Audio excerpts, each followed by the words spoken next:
didactic presentation. We're going to be talking about how do you know, tier one, how do you know fidelity of implementation? And we have our own Crystal Ceresani today. She's a program manager for curriculum development and school climate programming for Basque. And I'm going to pass it over to you, Crystal, and I can navigate for you if you'd like. This session is being, or as part of this session is being recorded so that you will be able to access it later and share it with your school teams. All right. Dr. Crystal Cherisani. That's right. Crystal just finished her doctorate program. Woo, woo, woo. Yay. Go, Crystal. All right. Yay. Yay. All right. Thank you. Go ahead to the next slide. There we go. So we're just going to spend some time today kind of just talking about all the fidelity because I feel like as we all have emphasized a lot the power of fidelity. And we talk about the different tools for Fidelity and collecting the data. But we want to spend some time today really just talking about what are the Fidelity data sources that we talk about the most, and then what can you as a team do with that? So take it a little further of the not the what, but now how. When you're at the table, how can you look at that data? All right. Go ahead. So I'm bringing back this picture that Karen had in our last Echo series because I think it's always relevant. But when you two have finished arguing your opinions, I actually have data.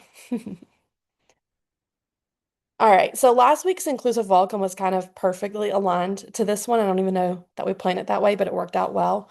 Because last week was talking about if someone were to walk in, what clues would tell them that tier one's in place? And that aligns with fidelity. When things are being done with fidelity, you're going to see it across the school. And so a lot of the responses that y'all said were those norms and responses are consistent. You have that common positive language. Visuals and matrices are posted, referenced, and visible in all settings. Then explaining and demonstrating the norms, just really making this work living and breathing. That's the goal of what we're doing. And last week we had the principal and I think assistant principal from that Florida school speak, and they talked so much about the fidelity of their work. They talked about using their TFI. They talked about how they're looking at data to drive every decision. And so I want this week to kind of build onto some of the things that they were doing and looking at to empower you to feel that as well and to know that when you're at the table and you're looking at the data, that's part of the process and reminding you that it's going to take time. All of these fidelity measures are not going to start off with everything in place, and it's not meant to. And that's one of the things they drove home is it took 2 to 3 years to feel good about their tier one, and that's normal. So when you're starting to have these conversations, keeping that in mind as well. All right. So I want us just to start. I had a really pretty graphic that I decided not to put, but I know when I was working in a school, I had teachers who often called fidelity the F word. Oh no, not the F word. Talking about fidelity. It had a really cute graphic, but I decided I probably shouldn't have it on here. But I want y'all to think about what is one word people in schools often associate with fidelity, because I feel like the connotation is probably not what we want it to be.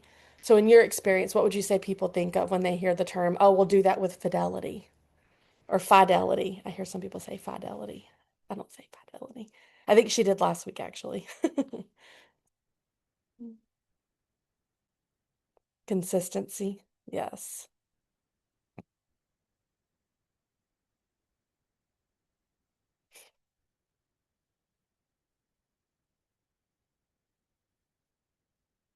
Very good.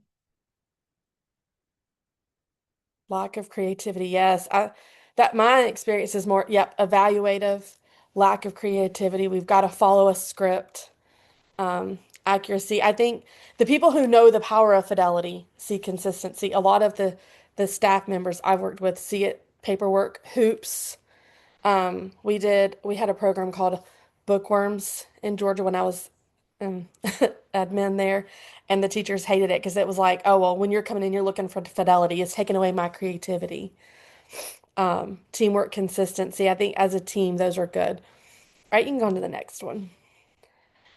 So I think we want to get, I think we, as people who are working with fidelity, have the mindset of fidelity as leading to intentionality, consistency, teamwork, accuracy. Like I think those words are all very strong.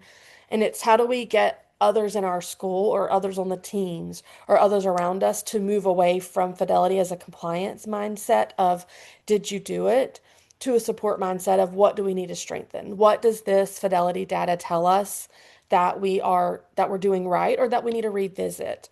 Really kind of driving in. I'm a big, and if you've known me for any time for years now, I hate a hoop. I don't want you to think anything we're doing is if it's jumping through a hoop, don't do it. And that's where I feel like we're doing right now. You're doing that SAS data. We want to talk to you about using that data. It's not just a hoop for you to feel like you're collecting to get 80% and oh my gosh, I have to do it because they said so. More, but how are you going to be empowered with that data? We don't want that to just be that hoop. So it's kind of reframing fidelity. We want people to look at it like empowerment. You've got that data because it's actionable, it's meaningful, it's improvement focused. It's going to help us get that consistency we want across the school or the accuracy of the work. All right. So, thinking about fidelity data, it's all about the systems and support. It looks for patterns, not people. It only matters if it informs the next step. Really thinking about without it, outcome data tells us what's happening. However, if you don't have fidelity of what you're implementing, the outcome data, you cannot say there's like a causation between the outcome data or what you're implementing, right? If the students are not showing a decrease in ODRs, you easily want to jump initiatives because what we're doing isn't working. But before you jump that initiative, are you checking the fidelity of what you're implementing? And that's where fidelity has that power. It tells you why. Why are the ODRs not decreasing? If you're implementing with fidelity, then you can go back to the drawing board of what you're doing. But if you're not, then it's regrouping on what maybe you need to do differently as a team. And that's where we want you to look at the power. And go ahead. Yep, you're good. All right, so thinking about it when and especially with the stuff that we work with you through, it's really helping you kind of target that professional learning. Thinking about how active you are with that practices inventory data. We want that same level of active learning and working with all the other data components as well, planning those coaching supports, really adjusting those systems, not blaming, oh, well, they're not implementing. Well, what might we need to do different? What do we need to come to the table with? And then deciding where you are focusing with that. Right. So these are the Basque Fidelity data sources that we really look at and that we work with you on. We've got that external walkthrough that's coming soon. We're going to talk more and more about that. And then you've got that TFI. Those two really work together. And you've got that SAS, which is going to be that staff perception data. And then the practices inventory and that outcome. Okay. And then as you're going through this, of that list, is there one that you feel most confident using already? And which one do you feel least confident? Just kind of give us a little bit of thinking what we want to coach. Which of those do you feel? There's the walkthrough, which is new, so I understand that's your least. The TFI, the SAS, the practices inventory, and then that student outcomes. Which one do you feel most confident using so far? Okay, very good. Least walkthrough, most SAS. Good. I love that. Thank you, Maya. I was just thinking I should have put that on the the next slide. Hmm.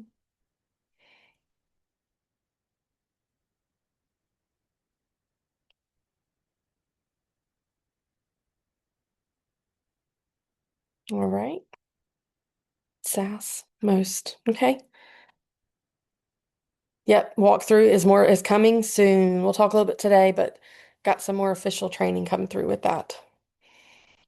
All right. You can go ahead and move on, Maya. Most practices inventory. Yay. And the SAS. Very good. All right, so I'm just going to go through each of these and just kind of talk through as a team where you can be with it. And I hope that when you're coming to the table with each of these data sources as a team, this can help. So really thinking about those external walkthroughs and knowing that those walkthroughs are happening before you do your TFI and help inform that TFI. So the TFI is where you come together as a team to look at where you are. And it's going to be cool this time because you're going to have actual walkthrough data that's going to help drive those conversations to say, hey, this is what the school showed in our walkthrough. So thinking about the walkthrough, it really tells you how those tier one systems and practices are experienced and understood by the staff and students. That's going to be where we come in with you or an external person comes in from your school and asks questions and really gets input on what are they seeing and experiencing in the day to day. And it's going to go along with those norms and those behavior skills. It's going to go along with also practices that you've been working with. If you've been training on practices, we can ask about those. It's really just going to give you non-evaluative, and that's, I want to remind you, all of these are non-evaluative, just empowering you as a team and thinking about this as the mirror, not a microscope, not a, oh, we're not doing good or it's not working. It's building up from there. All right.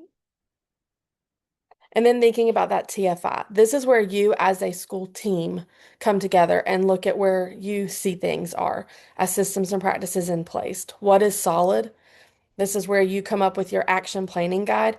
And remember, you pick on your priority items based on that data as a team, and you revisit these throughout the year. This is going to help you prioritize. It's not meant for you to sit back and to do it again. This is not a hoop. It's for you to sit down as a team, look at where you are, and decide on your action steps. It's something great to have in your meetings when you're having your meetings each month to revisit what were our action items and our priorities and talking through those. So self-assessment survey. So this is where this, what's cool about this one is when you're thinking about the TFI, that's you as a team coming together. The SAS, as you know, is where you're getting the perception of everybody. And this would be a really good place to compare what you're seeing from your TFI scoring. What is your walkthrough showing you? And then what are the perceptions of the staff? It's really good to pull those together and look at them together because perception impacts implementation. And kind of when you're looking at SAS, also it's so easy to, and I've been there because we took SAS in Georgia, and it's so easy to be like ratings signal, resistance. Oh, well, they don't want to do this or they don't see it. But more, what can you do with that as a team? And when you're looking at what you have in place, and sometimes it's just a lack of communication. Like we have this process. The staff clearly don't know it. What are we doing to communicate that? So really just taking time to look at them item by item, thinking about, what do we have in place that maybe we do behind the scenes they don't see, and then what are we doing that is doing well that we have communicated well, and looking at what's working as well in that. And then this is the one I think y'all done really well with. I've really enjoyed hearing so many conversations and listening to even case studies talk about it, but really thinking about those practices inventory. But reminding you that when you've done it that one time, you can revisit or you can chunk. We have these done in the sublets, so like subsets. So it's like if you practiced on feedback and acknowledgments, we have that by itself that you can redo if you want to collect another round of data with that for one. So knowing that this is a tool that you can revisit, not just have to use that one time. And then kind of having that plan for which ones are being used consistently ongoing. You collected your baseline, but now having conversations about what do we know from the baseline and how are we checking how it's going from there and revisiting this often. And then knowing that, you're catching no, you're fine. Those inconsistencies as well in what you're seeing when you're doing observations too. So maybe the practices inventory said this many people have been have mastered it, but when your observations, you're not seeing that. So also there's conversations you can have around that as well. Okay. And then outcome data is more when this is where what I was saying earlier, when you're looking at that fidelity, this is where you start looking at once you know things are being done with fidelity and you're seeing the success of your implementation, then you want to start turning to that outcome data to really look at whether the tier one supports are working for most students. But this is where we're circling back to the tier one supports. We can't say if they're working if we don't know that what we're implementing is being done with fidelity and consistency across the school. So really looking together and knowing that outcome and fidelity do tell the full story, but it goes back to that multiplication equation. That's if one of them is zero, so if the fidelity is zero, you can't show that there's a causation between the two, right? That you're seeing that. And so really just kind of looking at these together and how they can support each other. And then when you're putting it all together, just thinking about the team lens. And this is where we want you to look at them individually, but also coming together, looking at how the SAS highlights that confidence and clarity of the systems in place. That could be the communication. It could be maybe just something that they don't understand the process for that you can revisit. But looking at how those inform each other, how can those work together?